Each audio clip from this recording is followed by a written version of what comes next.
Hi, we're talking today about the 6 phases of waking up from the ego. And, from a non-dual standpoint, we know that there is no ego. However, from the time that we're born, from all the personal conditioning that we receive, that we inherit, or that we adopt, that we learn, along with the world's conditioning in a separate self, we develop layers and layers and layers of ego conditioning, which create an ego construct, if you will. And so the waking up process really is waking up from that ego construct. So we know that it doesn't exist in and of itself, but the belief in the ego construct, the belief in separateness on our planet is so strong that there is an undoing that happens during the awakening. Some of you are going through an abrupt awakening, and some of you are going through a more gradual awakening. But either way, there are different phases that we go through. So what I want to cover are those phases that are not linear necessarily in their progression. Sometimes we slide back and forth between those phases. But overall, I think this will help you understand what you've gone through, maybe where you're at right now, and what you're moving toward. Okay, so the first phase is really easy to talk about and very short because, quite simply, we're in a deep sleep. We're completely unconscious that there is an ego, and so we are under the tyranny of the ego all of the time. And we're completely self-identified. So phase one is there's no awareness that an ego is operating, that there's any conditioning at play. We're just reacting, and our thoughts and feelings and perceptions are all identified with the belief in separateness. Now, phase two, it's kind of like when the eyelids start to flutter open, we're beginning to awaken. There's a little awareness here. We're getting glimpses that there's something at play. There's something at play regarding our reactions. And sometimes this is when we've been in more than one, maybe perhaps long-term intimate relationship, we'll begin to see patterns emerging here. And so now we're beginning to see that there's something happening that disturbs our peace, and that it's an ego, but we're not really clear how this thing functions. This is a phase, though, that's very important because this is a phase of expanding curiosity and willingness to see and to go a little deeper. This is what A Course in Miracles, when it says, all you need is a little willingness to hear the voice of the Holy Spirit, to begin to see that there's something unreal that we've been subscribing to. And so at this point, there's that curiosity. And at this point in phase two, you might have been or might be attracted to a specific spiritual path or some kind of path of awakening. You might be attracted at this phase to go deeper into your patterns and your reactions so you can kind of get a handle on them because you're noticing the disturbances that are happening. That's phase two.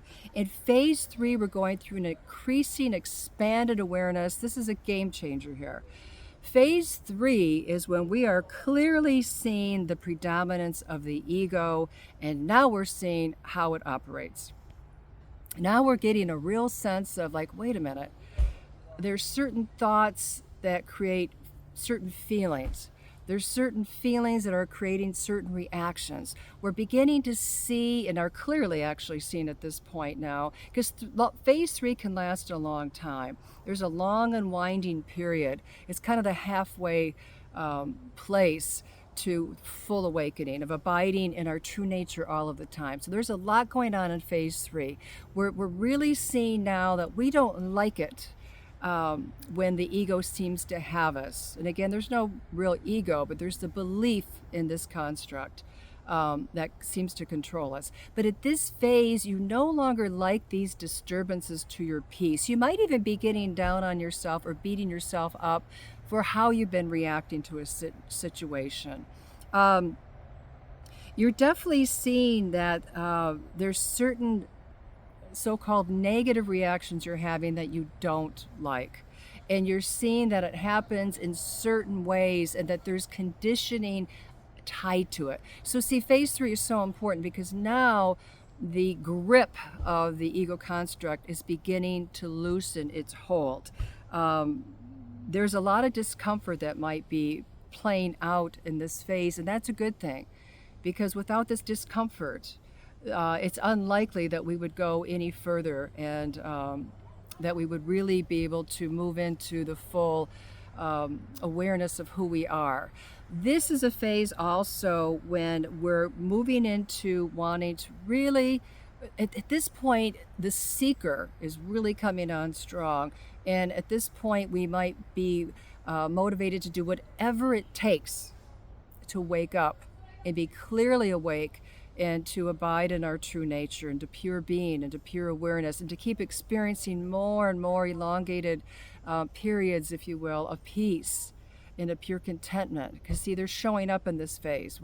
This is a phase also where we sometimes think we have it and then we lost it. Like, where did it go? I was so peaceful when I was in this place doing such and such, and now it seems to be gone. So there's a lot of back and forth happening. This is very natural, completely normal for this to be happening in phase 3. Phase 3 is a prolonged unwinding from the conditioned self. This is a phase where we begin witnessing more and more as this phase unwinds. Not in the beginning of phase 3. There's just more kind of like, oh, I've lost my peace again. Oh, this situation seems to trigger me. Oh, that person, that family member, that whatever seems to trigger me. But as the phase unwinds, as we get to the other side of phase 3, we move more and more into witnessing. Now, that being said, it's very tempting at the end of phase 3 and being in the place of witness to want to stop here.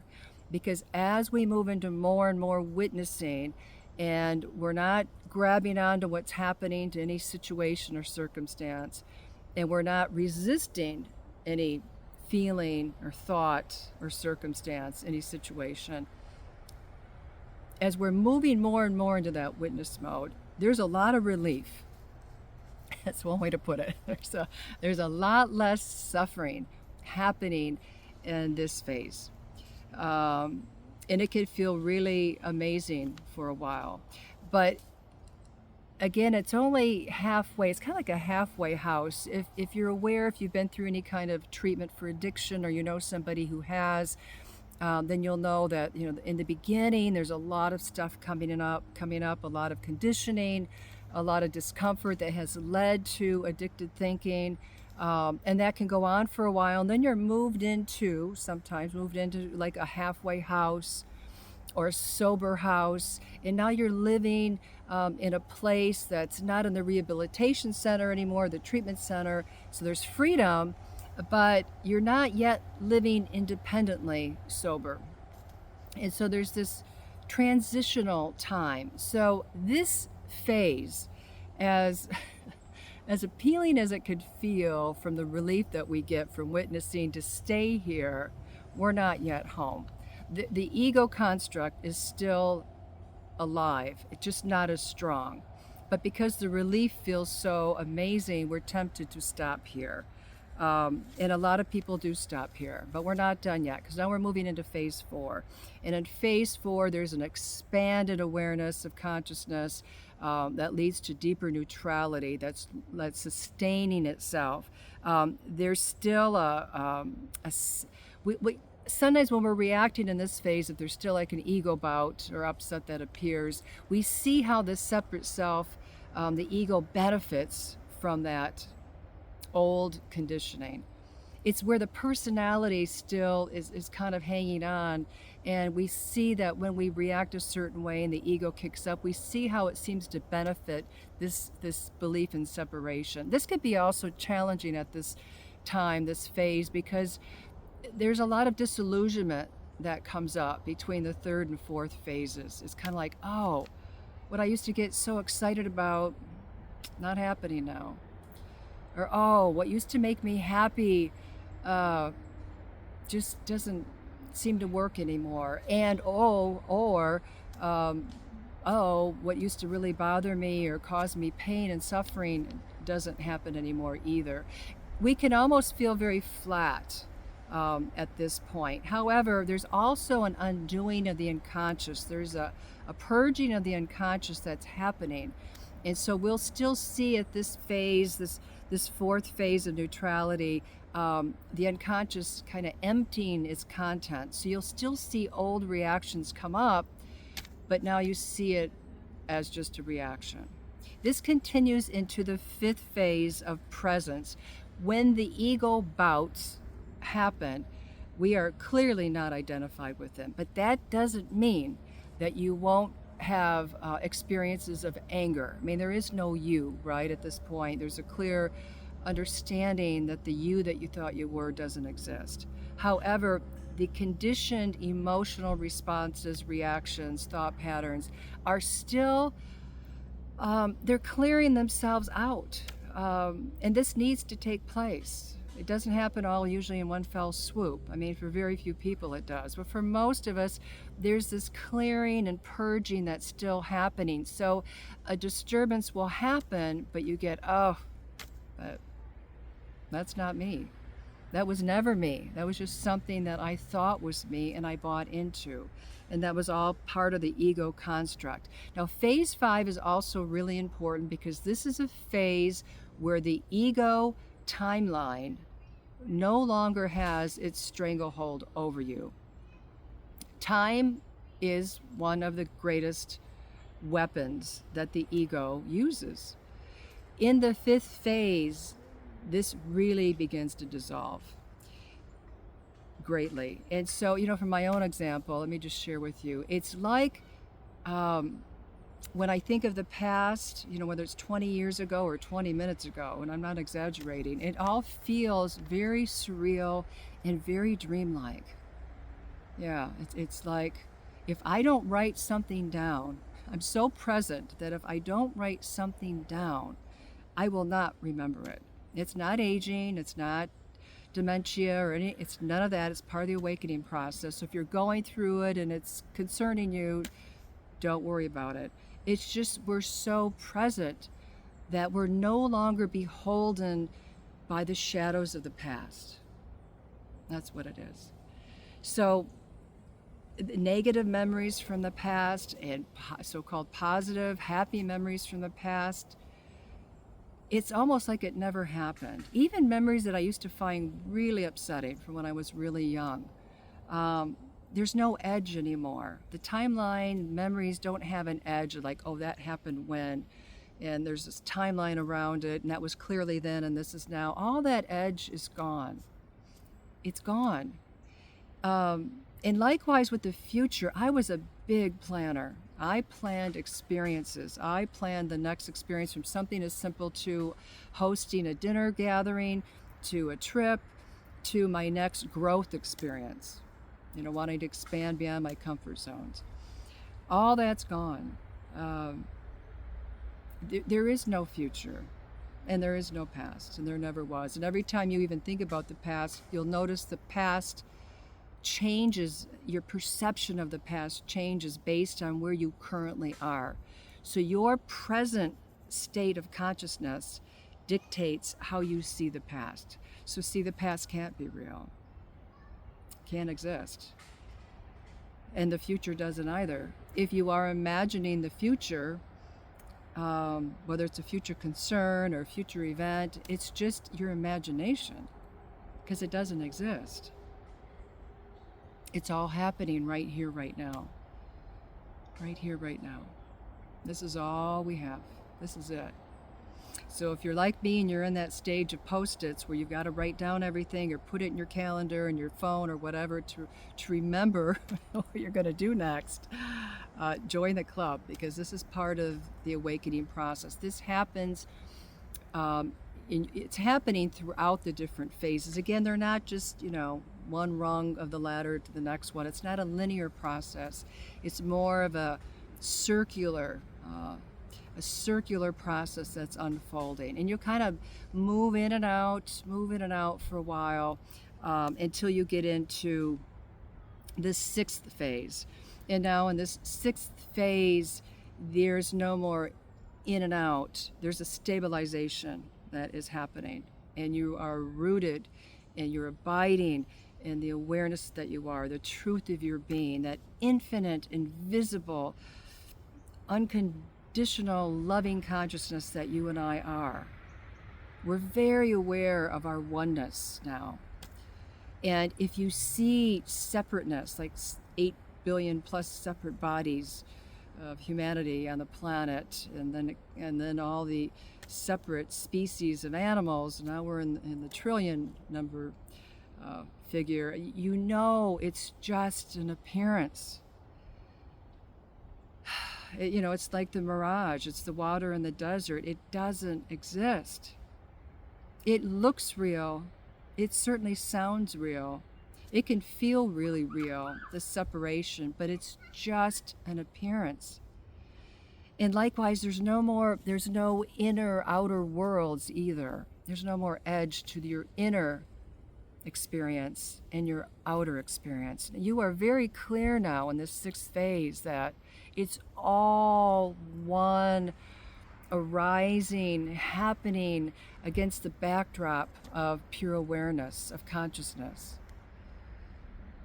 There's a lot of comfort from this place of abidance. All these trees around me, I'm in this jungle type area. It's all one loving, continuous, infinite consciousness, pure being.